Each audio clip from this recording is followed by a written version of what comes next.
Same company that got Diddy going through all this, and they selling all this stuff that been the latest craze. They're replacing it with cheap sugar booze, change something, and this is what they've been giving to y'all for the last who knows how long, 8 to 10 years or 5 years or whatever. One thing I can say, this brother right here, he definitely been calling it out. You know, I noticed I got sick of Casamigos myself. I don't even drink that no more because it's like, first off, it's overpriced, and second off, it just don't get you. It make you a little sick, right? Make you a little sick. It make you more sick than drunk. Yeah, it was cool it was a hype.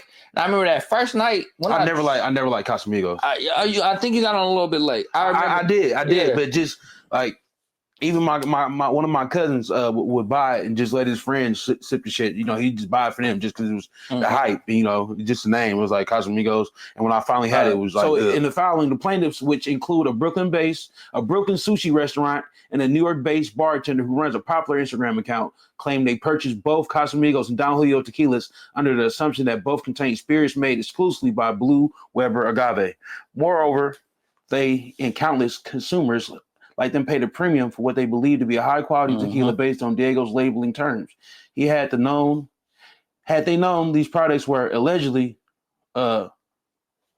altered with non-agave spirits, they wouldn't have bought those products or would have paid less for them. I think it was maybe before the pandemic. Yeah, it was a few years before the pandemic when they came out. Maybe like 18, something like that, 19, maybe 17. But that first night I drank it, man, I remember I started calling niggas, talking about just random shit, talking big shit all on the phone. I then forgot what the fuck was going on, and I was with a young lady, and she had to remind me about everything that happened that night before. And I was like, okay. You know that's what that cheap liquor do, brother. Yeah, but I think that's when it was better. I didn't get all sick, and I was actually turned up. Yeah. As time went on, it was like, you know, you drinking it and you just feel like you